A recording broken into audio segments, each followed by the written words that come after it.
everyone, Marissa Miller here, and if you're new, which you probably are, then hello, welcome, it's nice to meet you. And if you're returning, then welcome back, it's good to see you again. I'm Marissa Miller, and I am an indie author. I have currently published 4 books. The first is a picture book called Chasing Figments. The second is a contemporary middle grade fantasy called The Grim and the Fantastic. And the third and fourth books are both installments in my When Wicked series, which is a young adult mashup retelling series.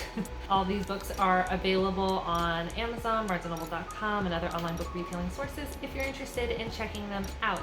The When Wicked series is undergoing a revamp currently, so there will be a new version of the first book, When Wicked Runs West, being released. Its interior is new, its story content is new, it's been rewritten. So that's going to be releasing in February, along with new covers for When Wicked Runs West and When Wicked Runs East, which are both currently published right now. I also apologize for the sound quality of this video and my last 2 videos, but my office room gets kind of cold when I have the door closed, and I always have the door closed to keep the animals out and noise out and everything.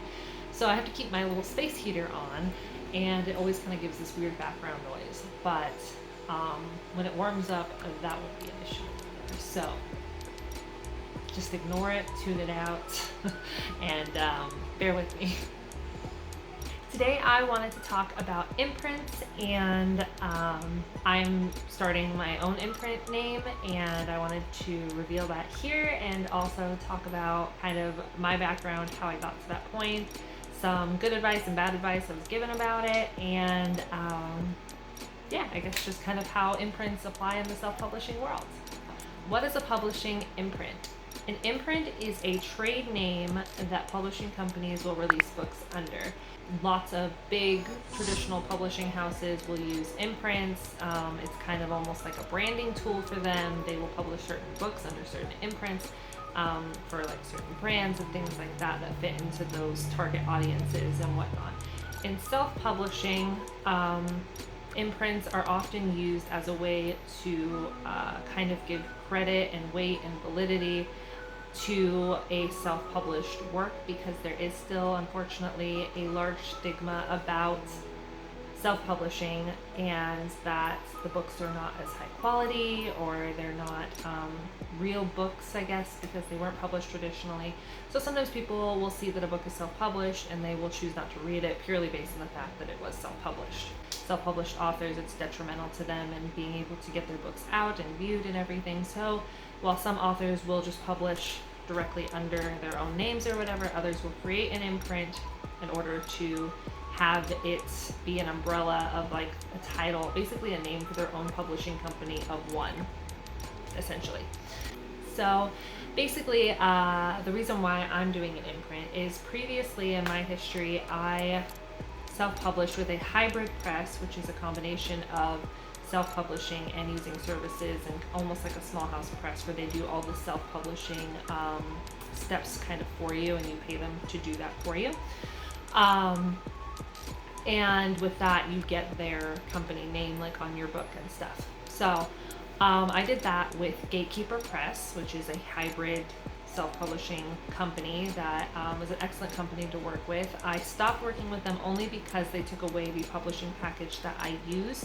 So their other packages were too expensive and out of my price range, so I did have to stop working with them and switched over to fully self-publishing completely on my own. Now I am just working strictly under my own self, and I didn't understand the legality sides of things, and I thought that an imprint was more involved at the time when I released my 2 When Wicked books, When Wicked Runs West and When Wicked Runs East. So I just put them under like, oh, I published this under Ingram Spark, or I published this under Marissa Miller Books, and I used it as my own author name. With my revamp, I am going to be on the covers and stuff, and in the updated like metadata and whatnot, I am releasing it under my new imprint name that I decided on. So those books will be released as that, and then any future subsequent books I do plan to publish under that imprint name, because I think it will add a layer of validity to my books as a self-published author. I think that it does tend to give a little bit more of a polished look. I am not anti-reading books buy authors that publish straight under their name. If I know someone's an indie author, it almost makes me more willing to read their book because I want to be supportive of them because I know the struggle. So with all that being said, I did decide that I wanted to try out using the Imprint name, and I'm going to monitor how that affects, if it affects, and how it affects the reception of my books to the general public. At one point, I was actually advised by a friend who had worked with a hybrid press.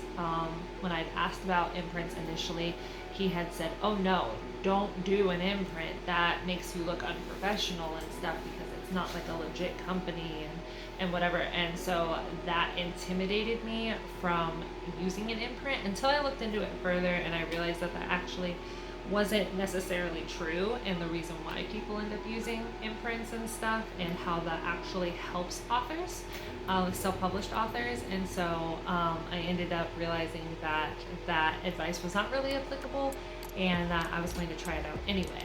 The good news is that since it isn't anything overly official, other than like, you know, that you're going to be posting it around, and maybe you've made a logo and things like that, and you have some general claim to creating the name and the everything, you can always undo it. There's nothing super pressing keeping you having it. You can always go back and take it out. You can update your things to not reflect it.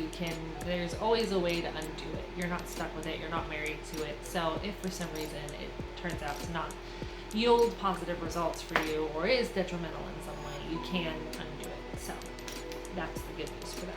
The other reason that I ended up choosing to use an imprint was for branding purposes.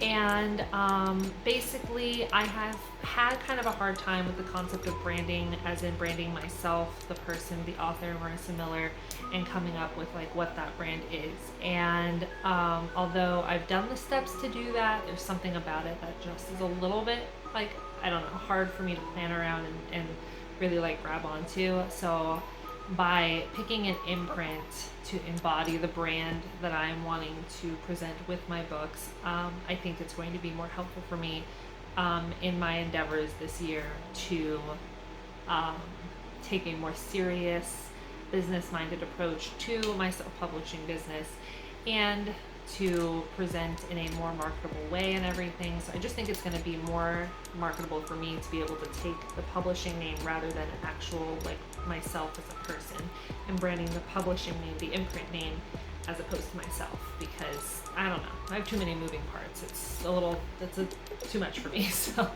I'm going to try with branding and marketing of the imprint name. So to choose my imprint name, I made a list of words that I liked, of things that I felt were going to encompass the brand that I'm wanting to present. I am primarily a fantasy author, contemporary fantasy, regular old fantasy. Everything that I have produced thus far has some sort of fantastical element to it, and I do plan on sticking with that.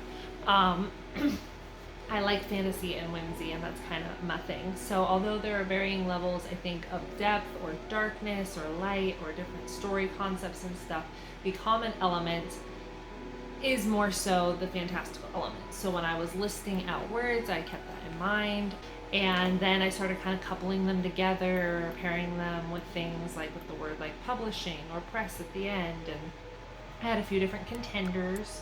And when I liked something, I would do a Google search for it. Obviously, you want to make sure it's not a name that's already in use or has been trademarked or anything like that, so you don't step on any copyright infringement issues or trademark infringement issues. And you want to cover your bases there. Like, for example, the first thing off the top of my head was Spellbound Press, because magic, spell, and then bound like a book, and then press, it was just like the first thing off the top of my head. And of course it was already taken, but I googled it, it popped up, I looked around and stuff, and I did that, and I did variations of different like word combinations. So like I would search for it under press, and if nothing, like blank press, or if that didn't pop up, I would do like blank publishing and stuff, just to like kind of cover my bases. I looked around a bit, and that ended up being kind of my search process until I finally found one that worked for me. And the title that I landed on for my Imprint company, and I made a little logo for it and everything to put on my book jackets and to put on things and stuff now, is going to be called, drumroll, Lost Star Press. And I liked the idea of that because I feel like stars and things like that are often associated with fantastical things, and it's got like an element of magic to it. I feel like I don't really use symbolism, but I feel like in a lot of descriptive senses and maybe in a symbolic sense, I use a lot of things to do with stardust and starlight and things like that, and moonlight, and I feel like it's very ethereal. So I like the idea of using something to do with star. So stars can be magical, they can be eerie, they can be bright, they can be hopeful, they have all these potential things wrapped up in it, but it's always kind of something magnificent. And then the lost part is kind of something to be like, almost like a hidden gem or something, you know? And also the connotations of the word lost can be kind of on the more negative side, but also I felt like that gave a little bit of balance and weight to the star things. I think of stars as positive, and so the lost coupling with that kind of gave like a more rounded connotation, I feel like. So even though lost is negative, the idea of a lost star is kind of like a hidden treasure or a lost treasure almost that you're finding, and that overall made it more positive. I also felt like the word lost kind of encompassed a little bit more of being able to branch into darker subject matter, and wouldn't limit me to just kind of happy-go-skippy, you know, fantasy things, because my middle grade contemporary fantasy, The Grim and the Fantastic, deals with some heavier topics that, though end up being presented and like wrapped up, I guess, in kind of like a hopeful way, it doesn't shy away from the heavier side of it. And so I want that to be able to be branded in that kind of nature as well. Even though that still is under Gatekeeper Press, it is going to technically be part of me and my identity as an author and stuff. So I want it to encompass that. And then my When Wicked series is a twisted tale. It is supposed to be a dark reimagining.